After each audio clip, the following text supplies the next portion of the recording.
अस्सलामुअलैकुम, नमस्कार friends. Welcome back to my YouTube channel Shahid Rashid. Hope all of you are doing well and safe. Friends, मेरा आज का topic है पर्पस ऑफ लाइफ, जो एक बहुत ही इम्पॉर्टेंट टॉपिक है। ये हर इंसान के लाइफ में बहुत ही महत्वपूर्ण है। पर्पस ऑफ लाइफ हर इंसान के लिए अलग तरह से है। ये किसी के लिए भी एक तरह का टॉपिक नहीं है। हर इंसान की लाइफ में किसी का पर्पस कुछ और है, किसी का पर्पस कुछ और है। ये कोई थंब रूल नहीं है कि हर एक के लाइफ में एक तरह से इम्प्लीमेंट होगा। तो हमें जानना पड़ेगा कि हमारे लाइफ का पर्पस क्या है, हमें इस दुनिया में क्यों आए, खुदा ने हमें इस दुनिया में क्यों भेजा, हमारे रब, हमारा ऊपर वाला हमसे क्या चाहता है, हमें इस दुनिया में भेजने का मकसद क्या है। अगर हम इस दुनिया में बिना मकसद के आए हैं और बिना मकसद के चले गए, तो फिर हमारा कोई पर्पस था ही नहीं इस दुनिया में आने का। तो हमें ये सारी बातों को जानना पड़ेगा, समझना पड़ेगा। दोस्तों, आज सभी लोग इस बात को सर्च करने में लगे हुए हैं कि हमारी लाइफ सक्सेस कैसे होगी, हम किस तरह से कामयाबी की ओर बढ़ेंगे। ये बहुत ही अच्छी बात है, लेकिन इसको सक्सेस को अचीव करने के लिए वे क्या है, पाथ क्या है, और क्या सक्सेस का मीनिंग क्या है। हर एक की लाइफ में सक्सेस का मीनिंग डिफरेंट होता है। क्यों? किसी को पैसा कमा लेना सक्सेस है, तो किसी को एजुकेशन में टॉप लेवल पे पहुंच जाना सक्सेस है, तो कोई फिल्म इंडस्ट्री में टॉप कर लेने को सक्सेस कहता है। तो हर एक की लाइफ में सक्सेस का मायने अलग है। तो हमें खुद जानना पड़ेगा कि हमारी लाइफ में सक्सेस क्या है, हमारी लाइफ का पर्पस क्या है, अल्टीमेट गोल क्या है। ये बात बहुत ही इम्पॉर्टेंट क्वेश्चन है जो हर एक बंदे को खुद से पूछना चाहिए। मेरे लिए मेरा पर्पस कुछ और है, मेरे फ्रेंड्स के लिए पर्पस कुछ और है, मेरे मेंटोर के लिए उसका पर्पस कुछ और है, देश के प्रधानमंत्री का पर्पस कुछ और है, देश के क्रिकेटर का पर्पस कुछ और है। सबके लिए पर्पस डिफरेंट है। तो हम ये नहीं कह सकते कि इसकी जो लाइफ का पर्पस है वो मेरे लिए भी एप्लीकेबल है और दूसरे के लाइफ का पर्पस, मेरे लाइफ का पर्पस भी दूसरे पे एप्लीकेबल है। तो ये एक ऐसा क्वेश्चन है जो हर इंसान को खुद से ढूंढना पड़ेगा। इसका जवाब कोई नहीं दे सकता। इसको जानने के लिए, समझने के लिए हमें बहुत सारे बुक्स का हेल्प ले सकते हैं, मेंटोर का हेल्प ले सकते हैं, मोटिवेशनल स्पीकर्स का हेल्प ले सकते हैं। हमें अपने स्किल्स को पैदा करना पड़ेगा। एक वर्ड है उर्दू का, बहुत ही अच्छा वर्ड है, शऊर। जब आपकी लाइफ में शऊर आ जाता है, तब आपको आपके पर्पस ऑफ लाइफ समझ पाते हैं। आप खुद अपने से क्वेश्चन कर पाएंगे कि मेरा पर्पस ऑफ लाइफ क्या है। तो मैं दोस्तों आज इसी टॉपिक के साथ आपके साथ आया हूँ। उम्मीद करता हूँ कि आपको मेरा टॉपिक पसंद आएगा। मैं इसको स्टार्ट करता हूँ। Let's start. First, ask the question from yourself, what is the purpose of our life, what is the meaning of life, what is the definition of the life and what is the aim of the life. अगर मैं इस सवाल का जवाब दूं एक sentence में, तो हम लोग कह सकते हैं absolute peace is the ultimate purpose of life. Absolute peace ही जो है वो हमारे ज़िंदगी का मेन पर्पस है। सभी को क्या चाहिए? सभी को चाहिए एक पीसफुल लाइफ। तो पीसफुल लाइफ तो सब लोगों का एक लाइफ का पर्पस है, बट क्या सिर्फ यही एक पर्पस हो सकता है? No, there are lots of purpose, there are lots of things. कोई अगर बंदा सिर्फ पीसफुल लाइफ जी रहा है, इसका ये मतलब नहीं कि उसने अपनी ज़िंदगी में सब कुछ अचीव कर लिया है। उसे भी अभी बहुत कुछ पाना बाकी है, उसको भी बहुत कुछ करना बाकी है। तो आए देखते हैं कि हमें और अपनी लाइफ में क्या क्या पर्पस अचीव करना है। दोस्तों, मैं यहाँ पे जो मैं अपनी बातें करूँगा, इससे आपको एक समरी मिलेगा, एक चीज़ें समझ आएगी कि हम अपने अंदर पर्पस ऑफ लाइफ कैसे ढूंढें। क्या चीज़ें हैं जो हमें पर्पस ऑफ लाइफ को डिफाइन करता है। मेरी लाइफ का पर्पस क्या है वो मैं अपना ढूंढ लिया, मैं अपने हिसाब से अपना काम कर रहा हूँ। आपकी लाइफ का पर्पस क्या है वो आपको खुद सेल्फ असेसमेंट करना होगा, आपको खुद देखना होगा, आपको अपना पर्सनल डेवलपमेंट करना होगा कि आपके पर्पस ऑफ लाइफ क्या है। लेट्स सपोज अगर कोई गरीब घर में कोई बच्चा है, तो फर्स्ट पर्पस उसका क्या होगा? उसका पर्पस ऑफ लाइफ ये होगा कि वो अपने परिवार वालों की एक बेहतरीन ज़िंदगी बना सके। लेकिन वही बच्चा अगर किसी अमीर घर में हो, अगर वो एक अमीर घर का बच्चा हो, उसके पर्पस ऑफ लाइफ क्या होगा? उसके पर्पस ऑफ लाइफ डिफरेंट होगा। तो ये हमें समझने की बात है, सोचने की बात है। अगर कोई एक पोएट है, एक आर्किटेक्ट है, दोनों के पर्पस ऑफ लाइफ डिफरेंट है। एक पॉलिटिशियंस है, एक एक्टर है, दोनों के पर्पस ऑफ लाइफ डिफरेंट है। तो दैट्स वाई सभी को अपने पर्पस ऑफ लाइफ खुद ढूंढना पड़ेगा, खुद समझना पड़ेगा और उसके साथ मूव करना पड़ेगा। तो मैंने जैसा आपको बताया कि absolute peace is the ultimate purpose of life. दूसरी बात ये भी हो सकती है कि हमें अपने लाइफ को एक ऐसी लाइफ बनाना चाहिए, एक लाइफ फ़ायदेमंद लाइफ हो, जो हमारे लिए भी फ़ायदेमंद हो और दूसरों के लिए भी फ़ायदेमंद हो। डैट मीन्स कि हमें अपने आप को day by day personal development करना चाहिए। जब हम कामयाब होंगे तब हम दूसरों को कामयाबी की ओर ला सकते हैं। एक नाकामयाब आदमी दूसरे को कामयाबी की ओर नहीं ला सकता। वो एडवाइस कर सकता है बट ला नहीं सकता, लेकिन एक कामयाब आदमी के पास वो पोटेंशियल है कि वो अपनी तरफ खींच सकता है। तो इसलिए हमें अपने आप को फर्स्ट ऑफ ऑल अपने आप को कामयाब बनाने की कोशिश करें और अपने समाज में एक अच्छा इम्पैक्ट दें। दोस्तों, आज दुनिया में सबसे ज़्यादा पूछा जाने वाला सवाल है, इंसान के ज़िंदगी का मकसद क्या है। इंसान हमेशा जानना चाहता है कि इस दुनिया में क्यों आया और उसकी ज़िंदगी का मकसद क्या है। दोस्तों, जब आप रियल में ये जानने की कोशिश करते हैं कि आप इस दुनिया में क्यों आए हैं, आपका मकसद क्या है, आपको ऊपर वाले ने किस लिए भेजा, तो मुझे यकीन है कि इसका जवाब आपको ज़रूर मिलेगा। बस आपको कोशिश करते रहना है। ये हो नहीं सकता कि आप किसी चीज़ को कोशिश करें सीखने की, जानने की, आप कोई क्वेश्चन कर रहे और आपका उसको आंसर ना मिले। बस हमें वो देखते रहना है, चलते रहना है। अभी तक के दानिश्वर लोग, अक्लमंद लोग इस नतीजे पे पहुँचे हैं कि इंसान का दरअसल मकसद पर्सनल डेवलपमेंट है, खुद को बेहतर बनाना और अपने वक्त, अपने एनर्जी, अपने काम का बेहतरीन आउटकम देना, ज़िंदगी में बड़ा नतीजा हासिल करना, ये सबसे बड़ा मकसद है अभी के टाइम पे। दोस्तों, एक बात याद रखना है कि जब हम दुनिया में अपने कामों से जाने जाते हैं, डैट मीन्स कि हमने अपना इस दुनिया में योगदान दिया है। तो जब आप इस दुनिया से गुजर जाएंगे तब भी दुनिया में बहुत फ़र्क पड़ेगा, तो आपका वो फ़र्क पड़ेगा। अगर इस दुनिया में आपके जाने पर कोई फ़र्क पड़ता है, लोग आपको याद रखते हैं, डैट मीन्स कि वो आपका ज़िंदगी सफल था, आपने अपने लाइफ पर्पस ऑफ लाइफ को अचीव करके गए हैं। हम हमेशा ये सोचते हैं कि हमें कोई जानता है या नहीं, अगर नहीं जानता तो ऐसा हम क्या करें कि लोग हमें जानें। पर दरअसल क्वेश्चन ये होना चाहिए कि क्या हम खुद को जानते हैं, क्या हम खुद को पहचानते हैं, हमारे अंदर हमने क्या अपने अंदर को देखा, हमारे अंदर क्या पोटेंशियल है। Nobody is looking in that way. First of all हमें देखना चाहिए कि हमारे अंदर क्या पोटेंशियल है। अपने पोटेंशियल को पहचानें, अपने आप को इम्प्रूव करें और एक पर्पसफुल लाइफ जिएं। हम हमेशा से ये सोचते हैं कि हमें कोई पहचानता है, हमें कोई जानता है, अगर नहीं जानता है तो हम ऐसा क्या करें कि लोग हमें जानें। पर दरअसल क्वेश्चन ये होना चाहिए कि क्या मैं खुद को जानता हूँ, क्या हमने अपने अंदर देखा है। मुझे यकीन है कि मैक्सिमम लोग अपने आप को नहीं जानते, उन्हें पता ही नहीं है कि उसके अंदर क्या पोटेंशियल है। जब उन्हें पता नहीं होगा कि उसके अंदर क्या पोटेंशियल है तो वो कैसे रिएक्ट करेंगे, वो कैसे अपने आप को पर्पसफुल लाइफ देंगे।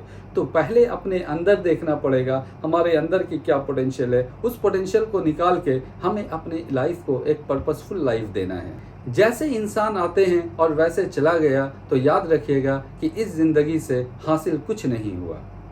दोस्तों, हम सब के माइंड में हर वक्त दो तरह की थिंकिंग चलती रहती है, positive thinking, negative thinking. That means right thinking and the wrong thinking. अगर इसको हम हिंदी में बोले तो चिंता और चिंतन।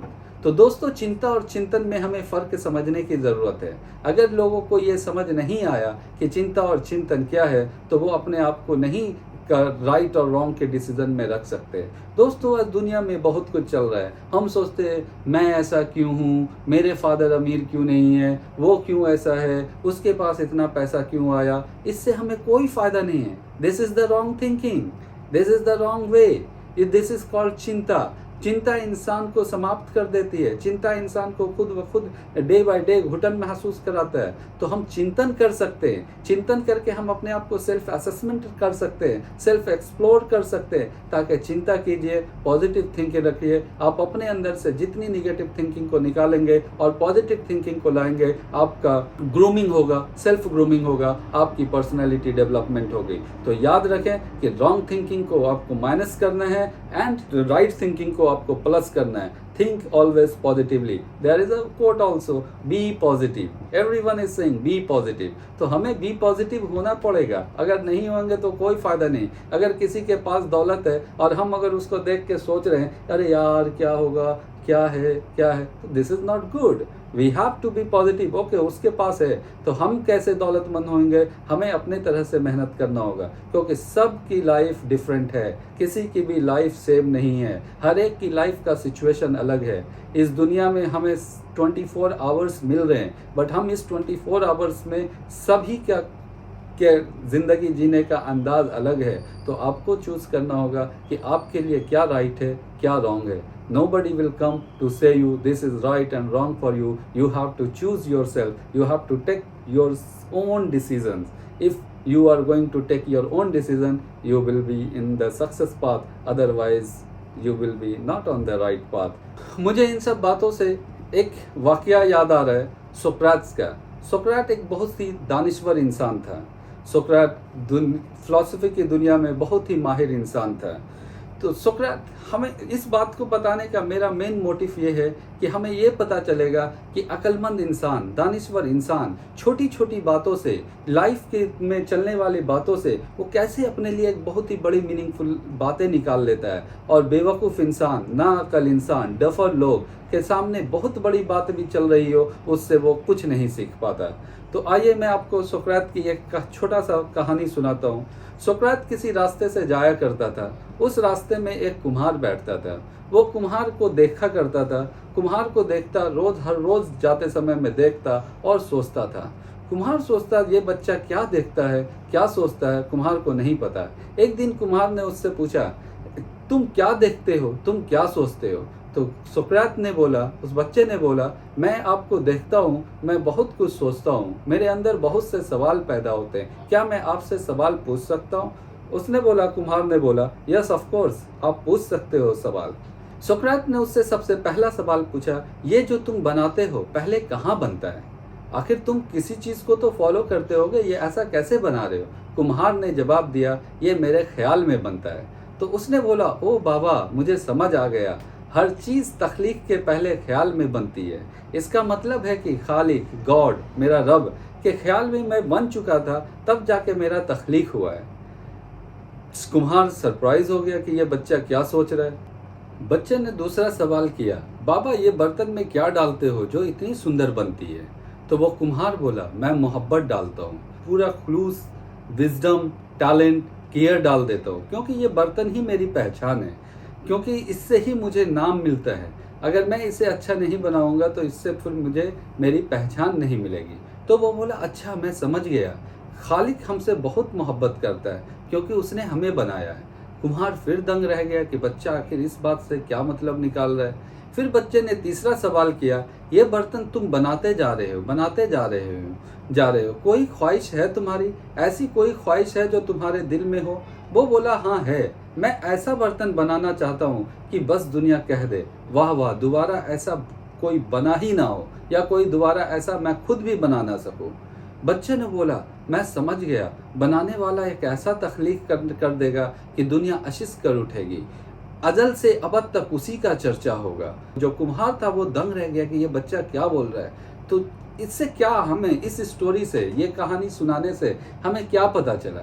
हमें ये पता चला कि एक जो दानिशमंद इंसान है, एक अक्लमंद इंसान है, वो एक छोटे से वाकया, एक कुम्हार को देखता है, उस कुम्हार को देखने से वो इतना अच्छा समरी निकालता है, वो अपने लाइफ लेसन में क्या क्या उसको दिख रहा है वो पता चल रहा है। तो हमें, और जो बेवकूफ़ लोग हैं, जो कम अकल लोग हैं, उसके सामने कोई बहुत बड़ी भी लाइफ की एक्टिविटी होती रहेगी, उससे वो कुछ भी नहीं सीख सकते। तो हमें अपने शऊर पैदा करना पड़ेगा, हमें जानना पड़ेगा कि क्या हो रहा है हमारे आस पड़ोस में, उससे हमें बहुत सी चीज़ों को सीखने को मिलती है। तो हम इन सारी चीज़ों से सीख सकते हैं। दोस्तों, ये होता है विजडम। छोटे से बात से बड़ी सी बात बना लेना, छोटे से वाकया से बड़ी सी मायने बना लेना।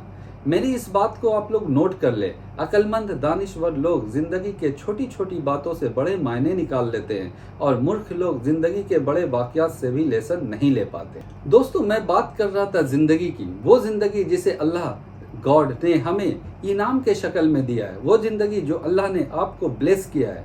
और और कहा, जा मेरे बंदे, तेरा वक्त शुरू हो गया। अब तुझे ढूंढना पड़ेगा कि तेरी दुनिया में आने का मकसद क्या था।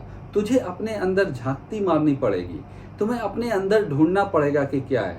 इस बात को मुझे एक पंजाबी शायर की बात, एक पंजाबी सूफी शायर की बात याद आती है।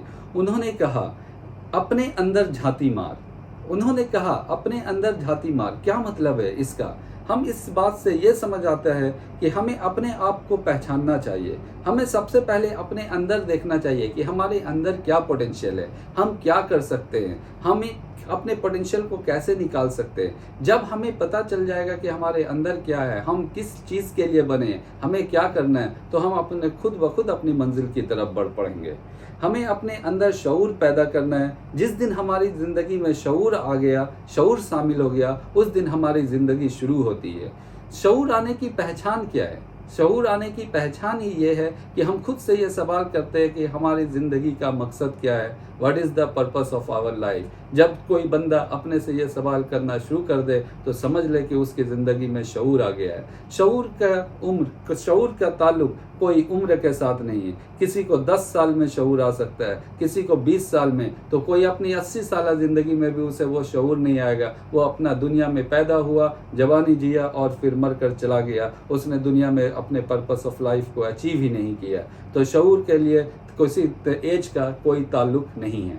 इस बात पर मैं इकबाल का एक शेर कहना चाहता हूँ।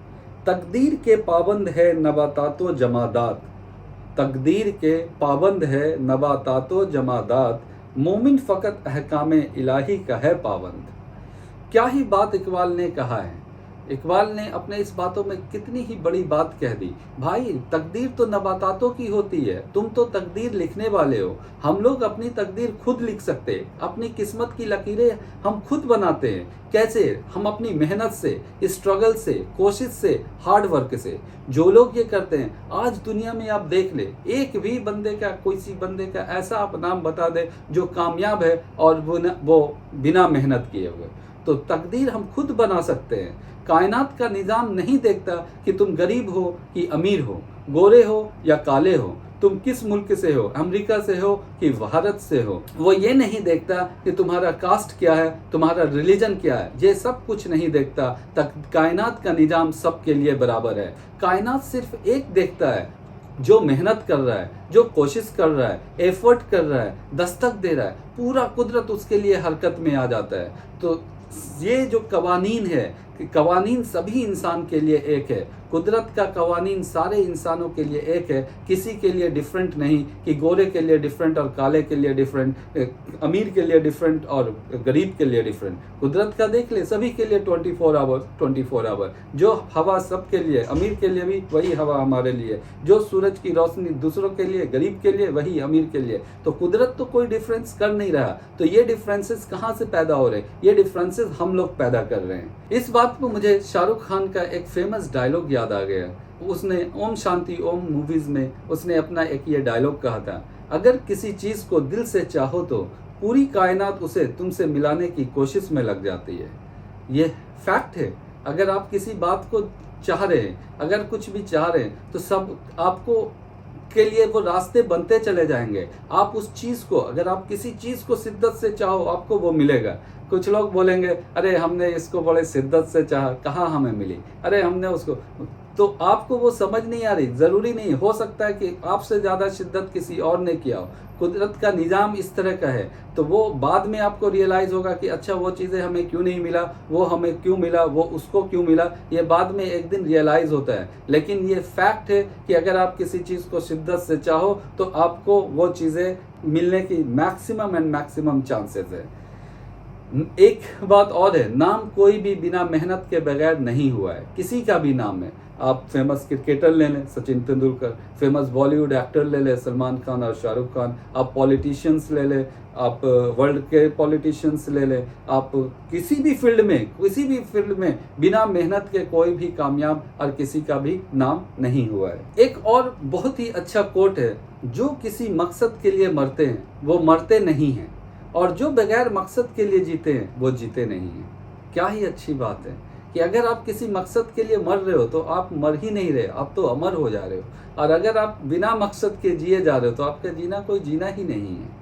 पैशन के पीछे भागोगे, चीज़ें खुद ब खुद आएगी। हमें अपने पैशन को जानना पड़ेगा। अगर हम अपना पैशन जान लिया और हम अपने पैशन की तरफ लग गए तो हमें दुनिया की हर आशाएं, हर चीज़ें आसानी से मिलने लगेगी। अगर हम चीज़ों के पीछे भागेंगे, अगर हम चीज़ों के लिए जाएंगे और अपने पैशन को नहीं, तो हो सकता है शायद हमें चीज़ें मिले या ना मिले, बट इत्मीनान कल्ब नहीं मिलेगा। आपको अंदर से वो खुशी नहीं मिलेगी जो आप अपना पैशन अचीव करके जो आपको खुशी मिलेगी, वो आपको बिना पैशन के वो जो चीज़ें मिल रहे हैं, आपको उसमें इत्मीनान कल्ब होगा ही नहीं।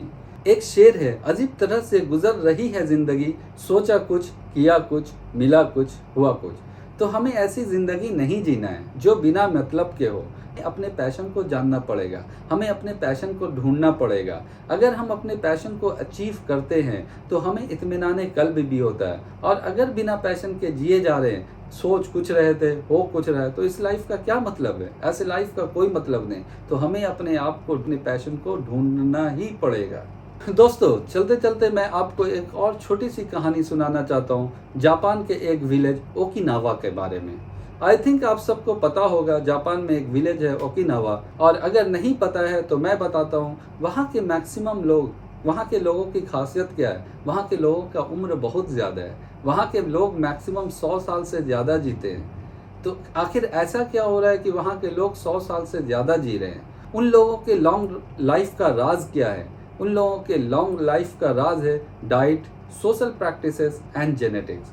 और उससे भी बढ़कर वो लोग अपने ज़िंदगी में बहुत खुश है। ज़िंदगी में खुशी बहुत मायने रखती है। अगर आप अंदर से खुश होंगे तो आपकी लाइफ बहुत अच्छे से जाएगी। तो ये जो है वो जापानीज़ का ये बहुत ही एक, वो लोग बहुत ज़्यादा खुश रहते हैं हमारे कंपैरिजन में। जापानीज़ में एक वर्ड है इकिगाई। इकिगाई का क्या मतलब है? Ikigai means meaning of life, purpose of life. Ikigai का मतलब ही है पर्पस ऑफ लाइफ। तो वो लोग अपने इकिगाई को ढूंढते रहते हैं। आज हमें भी अपने इकिगाई को ढूंढना होगा। क्या हम अपने इकिगाई को ढूंढ सकते हैं? हमारे ज़िंदगी का पर्पस क्या है? आप अपने से जितना सच बोलोगे, आप अपने इकिगाई के उतना करीब होगे। और आप अपने से जितना झूठ बोलोगे, आप अपने इकिगाई से उतना ही दूर होते जाओगे। क्यों? क्योंकि आपको खुद पता है आप क्या कर रहे हो। अगर आप किसी बंदे को बोलते हो, यार मैं तो 24 आवर्स मेहनत करता हूँ, मैं 12 आवर्स स्टडी कर रहा हूँ, फिर भी मैं ये, तो वो आप रियल में 12 आवर्स स्टडी कर रहे हो तो उसका रिजल्ट आएगा, आप खुश होगे, आपको अच्छे रिजल्ट आएंगे। आप सिर्फ लोगों को बोल रहे मैं 12 आवर स्टडी करता हूँ, लेकिन आपके रिजल्ट नहीं आ रहे, पर आप तो जान रहे थे। डैट मीन्स कि आप झूठ बोल रहे हो। आप पढ़े 1 घंटा रहे हो और आप बोल रहे हो कि मैं 12 आवर्स स्टडी कर रहा था। तो ये चीज़ें हैं कि हमें अपने आप से सच होना ही पड़ेगा। अगर हम सच नहीं होंगे तो हम रियल में अपने पर्पस ऑफ लाइफ को अचीव नहीं कर सकते। For us to discover our purpose there we need 4 things. हमें 4 चीज़ों की ज़रूरत है अपने पर्पस को डिस्कवर करने के लिए। सबसे पहला चीज़ क्या है? वो चीज़ जिसमें हम अच्छे हैं। हमें ढूंढना पड़ेगा कि हम किस काम में अच्छे हैं, हमें कौन से काम करने में मज़ा आता है, कौन काम हमारे लिए ही बना है। अगर आपको जिस दिन पता चल गया कि आप किस काम में अच्छे हैं और वही काम करने लग गए तो आपको काम नहीं लगेगा, आपको मज़ा आने लगेगा। दूसरी चीज़ क्या है? दूसरा हमें पता होना चाहिए हमें किस चीज़ से खुशी मिलती है। एक बंदा, आज हम लोग जॉब करते हैं, ज़रूरी नहीं कि जो जॉब हम कर रहे हैं वो हमारे उस जॉब से हमें खुशी मिलती है। हम वो जॉब इसलिए कर रहे हैं ताकि हमारा सर्वाइवल हो सके। लेट सपोज एग्जांपल मैं देता हूँ आपको। MS धोनी मूवी सभी लोगों ने देखा होगा। MS धोनी मूवी में क्या होता है? महेंद्र सिंह धोनी जो कैरेक्टर जो प्ले कर रहे थे वो एक TT बन जाते हैं। ओके, बट वो काम कर रहे थे, वो अपने सर्वाइवल के लिए, चीज़ों के लिए, लेकिन उन्हें मज़ा नहीं आ रहा था। उसका मज़ा था क्रिकेट में। जब वो क्रिकेट खेलता था तो पूरे मज़े के साथ खेलता था, लेकिन जब वो TT एज ए TT काम कर रहा था तो वो मज़ा लेकर नहीं कर रहा था, वो मुझे बोझ लग रहा था। तो हमें जानना पड़ेगा कि हमें किस चीज़ में खुशी मिलती है। अगर आपके पता चल गया कि आपको किस चीज़ में खुशी मिलती है तो वो काम आपके लिए काम नहीं लगेगा, वो काम आपके लिए फ़न हो जाएगा, मज़ा हो जाएगा। थर्ड पॉइंट, ऐसी कौन सी चीज़ है जिसके लिए जो काम करने से आपको पैसे भी मिल सकते हैं, आप पैसे कमा सकते हैं। हमें ये पॉइंट बहुत ही इम्पॉर्टेंट है, क्योंकि लाइफ में पैसा बहुत इम्पॉर्टेंट रखता है। लोग कह सकते हैं कि पैसा इज़ नॉट एवरीथिंग, बट पैसा की हर कामों के लिए ज़रूरत है। पैसा इज़ नॉट एवरीथिंग, बट पैसे की ज़रूरत है। इंसान इस बात से डिनाई नहीं कर सकता। तो इसलिए हमें वैसे काम को देखना होगा कि हमें कौन सा ऐसा काम कर रहे हैं जिससे हमें पैसा कमाना भी आसान हो सकता है। फोर्थ पॉइंट, एक ऐसी चीज़ जिसको दुनिया की ज़रूरत है, एक ऐसी चीज़ जिसको दुनिया चाहती है। हमें ये ढूंढना होगा कि दुनिया किस चीज़ को चाहती है, दुनिया में ज़रूरत क्या चीज़ का है। अगर हम ये ढूंढ लिया, ये कर लिया, तो हम लोग कामयाबी की तरफ बढ़ रहे हैं। अगर हम ये नहीं कर रहे, लेट्स सपोज फॉर एग्जांपल, आज का टाइम, अभी के टाइम में सोशल मीडिया में सबसे आगे क्या चल रहा है? फेसबुक। हम लोग एक ज़माना था जब ऑर्कुट भी होता था। तो अभी अब कोई बोले कि नहीं मैं ऑर्कुट पे ही रहूँगा, मैं फेसबुक को यूज़ नहीं करूँगा, तो क्या वो आगे बढ़ेंगे? ज़माने में जिस चीज़ की ज़रूरत है, जिसकी अहमियत है, हमें वो ढूंढना पड़ेगा, वो काम ढूंढना पड़ेगा। हमारा विज़न होना चाहिए कि आगे 10 साल में अभी क्या है, आने वाले 10 साल में क्या होने वाला है। जो लोग उस विज़न को पाते हैं वो लोग कामयाबी होते हैं। अली बाबा के फाउंडर जैक मा का क्या था? उन्होंने बहुत पहले इंटरनेट पे ई कॉमर्स बिजनेस को समझ लिया। जब लोगों को कुछ ई कॉमर्स पता भी नहीं था तो उन्होंने सीख लिया कि ई कॉमर्स कैसे करते हैं, तो वो आज कामयाब है, ही इज़ अ बिलियनर। तो इन सब को वो चीज़ों को समझना पड़ेगा। तो अगर ये जो मैंने 4 पॉइंट बताए, ये 4 पॉइंट जिसने अपनी ज़िंदगी में जान लिया, कौन कौन से 4 पॉइंट है? अगेन मैं इस बात को रिपीट करता हूँ। पॉइंट नंबर 1, वो चीज़ जिसमें हम अच्छे हैं। पॉइंट नंबर 2, हमें किस चीज़ से खुशी मिलती है। पॉइंट नंबर 3, ऐसी कौन सी चीज़ है जिससे आप पैसे कमा सकते हैं। फोर्थ पॉइंट, एक ऐसी चीज़ जिसको दुनिया की ज़रूरत है और एक ऐसी चीज़ जिसको दुनिया चाहती है। जब आप इन 4 चीज़ों को जोड़ते हैं तो आपको मिलता है आपकी ज़िंदगी का अर्थ, मीनिंग ऑफ लाइफ, आपका इकिगाई।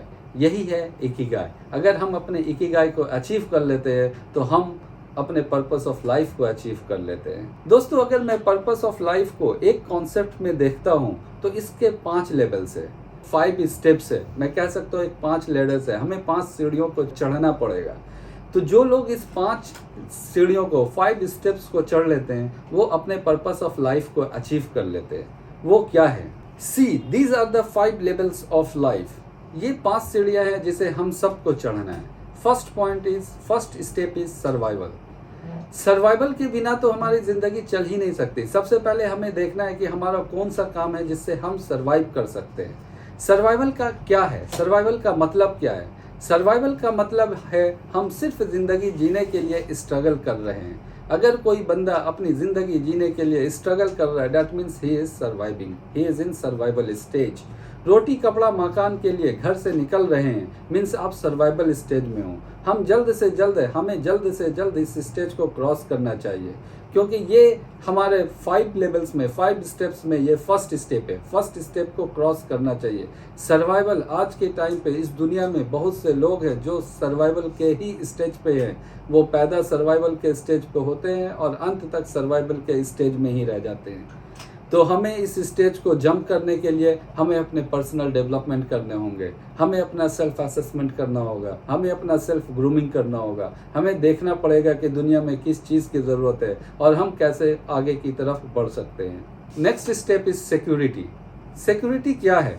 जब हम सर्वाइवल को क्रॉस करते हैं तो हम एक नेक्स्ट स्टेप में आ जाते हैं जो कि सिक्योरिटी है, जहां हम कोशिश करते हैं कि हमारा सब कुछ सिक्योर हो। हमें कैसे पता चले कि हम सिक्योरिटी लेवल पे हैं? सिक्योरिटी लेवल को आपको जानने के लिए आज के टाइम पे मिनिमम, कम से कम एक बंदे की इनकम 4 से 5 लाख रुपये है।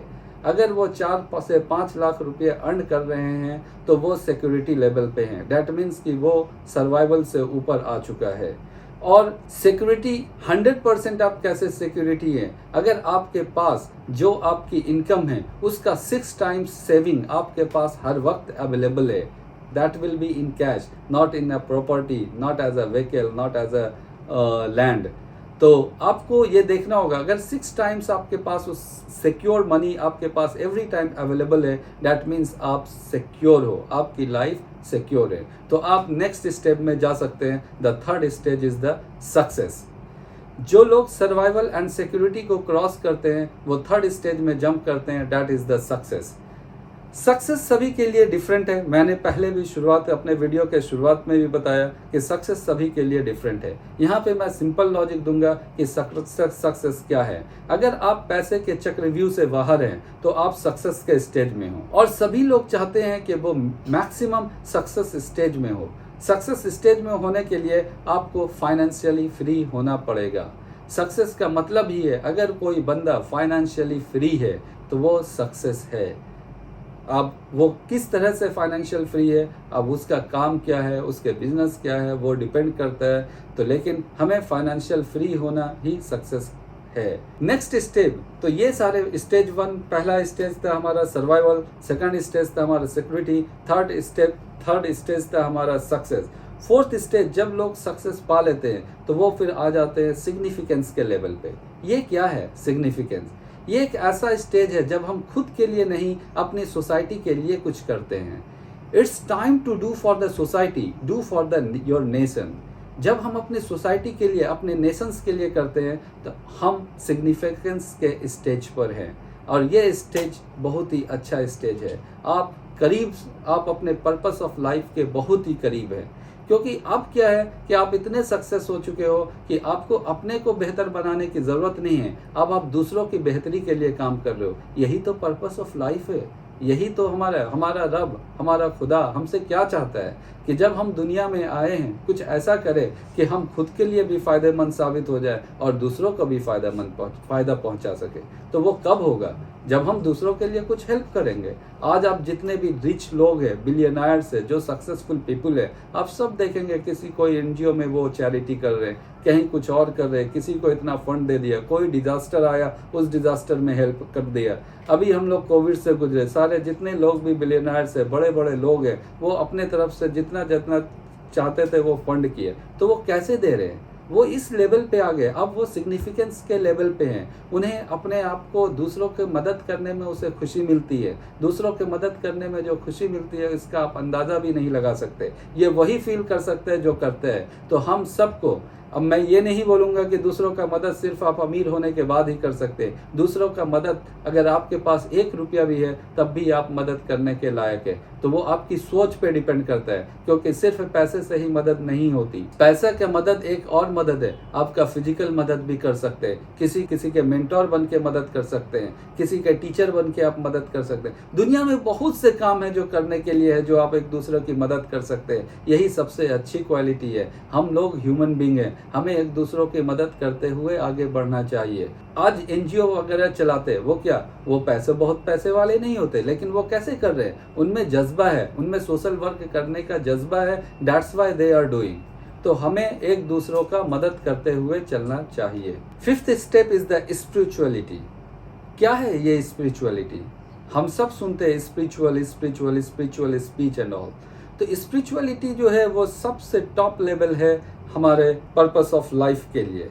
स्पिरिचुअलिटी, जब हमें हम जब स्पिरिचुअल हो जाते हैं तो हम इस दुनिया के बारे में कम सोचते हैं और हम अपने अंदर के बारे में, अपने आखिरत के बारे में, हम जो गॉड के बारे में, हम बहुत सी बारे में सोचना शुरू कर देते हैं। अब हमें इस मैटेरियलिस्टिक दुनिया से ज़्यादा मतलब नहीं रह जाता। तो कौन लोग इस स्टेज में आएंगे? वो लोग इस स्टेज में आ सकते हैं जब जो लोग इस 4 स्टेज को, सर्वाइवल को, सिक्योरिटी को, सक्सेस को, सिग्निफिकेंस को क्रॉस करके आते हैं। अगर कोई बंदा फर्स्ट स्टेज में ही स्पिरिचुअलिटी के स्टेज पे जाना चाहे तो उसके लिए वो बहुत मुश्किल है। मैं एक एग्जांपल देना चाहता हूँ। आप अपने घर पर हो, आपके बच्चे को स्कूल जाना है, आपके बच्चे आपसे स्कूल के फ़ी मांगे और आपके पास फ़ी नहीं है, और आप उसे कुछ अच्छे भाषण, अच्छी बातें बता रहे हो कि गॉड ऐसा है, गॉड ये कर रहा है, उस बच्चे पे क्या इम्पैक्ट पड़ेगा? तो हमें अपने बच्चों की ज़रूरत, अपने परिवार की ज़रूरत, अपने आस पड़ोस की ज़रूरत को पूरा करते हुए जब हम फिर उसे ये बातें बताएंगे तो उस पर वो बातें असर होएगा। तो that's why there are the 5 stages what I told you, कि ये 5 stage, survival, security, success, significance, ये सब के बाद फिर स्पिरिचुअलिटी पे आते हैं। तो बहुत ही अच्छी बात है, और स्पिरिचुअल हमें होना चाहिए। हम सबको जानना चाहिए कि हमारा रब हमसे क्या कहना चाहता है, हमारे रब ने हमें इस दुनिया में क्यों भेजा है। ये 5 स्टेज के जानने के बाद हम अपने पर्पस ऑफ लाइफ को मैक्सिमम समझ सकते हैं। हमें अपने अंदर का पर्पस, अपना गोल मिल चुका रहता है। जो लोग इस स्टेज पे आ चुके रहते हैं उनके लिए पैसे कोई मायने नहीं रखता। वो सिर्फ एब्सोल्यूट पीस के बारे में सोचते हैं। एब्सोल्यूट पीस के बारे में मैंने वीडियो के शुरुआत में ही बताया था। Absolute peace is the ultimate purpose of life. तो हम लोगों को पीसफुल लाइफ होना बहुत ही ज़रूरी है। सो जो लोग 5th लेवल पर पहुंच जाते हैं, समझ लो वो अपने पर्पस ऑफ लाइफ को अचीव कर लिया है। अब इन्हें इस दुनिया से जाने का कोई डर नहीं, वो खुशी खुशी इस दुनिया से जा सकते हैं, क्योंकि वो एक तरह से अमर हो गए हैं। इनके मरने के बाद दुनिया इसे याद रखेगी, इनके मरने के बाद दुनिया फिर भी इसके बारे में सोचेगी, लोग याद करेंगे। आज आप एग्जाम्पल ले लें, भगत सिंह, चंद्रशेखर आज़ाद, जवाहरलाल नेहरू, दुनिया के बहुत से, नेल्सन मंडेला, बहुत से दुनिया में जितने भी फेमस लोग आए, आज लोग उन्हें याद रख रहे। क्यों याद रख रहे? उन्होंने ऐसा, गांधी जी जिन्होंने ऐसा काम करके गया है, इतने इतने काम करके गए कि लोग उन्हें याद कर रहे थे। वो लोग अमर हो चुके हैं, तो वो लोगों ने, इसका मतलब ये है कि उन्होंने अपने पर्पस ऑफ लाइफ को अचीव किया। तो हम लोगों को भी कुछ ऐसा काम करना है, कुछ ऐसे गोल अपने लाइफ में सेट करना है कि हमारे मरने के बाद भी लोग आपको याद रख सकें। जो लोग दुनिया में अपना पर्सनल डेवलपमेंट किया और सोसाइटी के डेवलपमेंट में अपना योगदान दिया, वो लोग सफल है। जो लोग मरने के बाद भी अमर है, ऐसे ही लोग पर्पस ऑफ लाइफ को अचीव कर पाए हैं। अदरवाइज आप आए और दुनिया से चले गए, इस लाइफ का कोई बेनिफिट नहीं। ऐसी लाइफ का कोई मतलब नहीं कि आप दुनिया में आए और फिर वापस चले गए और आपने दुनिया में कोई इम्पैक्ट ही नहीं किया। इस लाइफ का कोई यूज़ नहीं। ये काम तो, ये आ जाना और मर जाना, ये तेरा मकसद नहीं हो सकता। ये तो पंछी और जानवरों की ज़िंदगी है। ये तो जानवर जो उसका ना अकल है, उसे पता नहीं कि इस दुनिया में उसका क्या रोल है, वो आया और दुनिया से चला गया। लेकिन हम इंसान अशरफुल मखलूक़ात है। अल्लाह ने हमें अशरफुल मखलूक़ात बनाकर भेजा है। इस दुनिया में कितनी स्पीसीज है, उन सारे स्पीसीज में human are the best species. तो जब हम बेस्ट स्पीसीज हैं, अशरफुल मखलूक़ात है, तो हमें उस हिसाब से काम करना पड़ेगा। हमें देखना पड़ेगा कि हमने दुनिया को क्या दिया, हमने, हमारे से दुनिया ने क्या लिया। सो हम लोगों को अपने पर्पस ऑफ लाइफ को सही ढंग से समझना चाहिए और अच्छी लाइफ जीकर इस दुनिया से जाना चाहिए। दोस्तों, आज के लिए बस इतना ही। मिलता हूँ आप लोगों से अपने नेक्स्ट वीडियो में कुछ और इंटरेस्टिंग बातों के साथ। अभी के लिए मुझे दीजिए इजाज़त। थैंक यू, धन्यवाद, हैव अ नाइस डे। अल्लाह हम सबका हामी और नासिर हो। जय हिंद।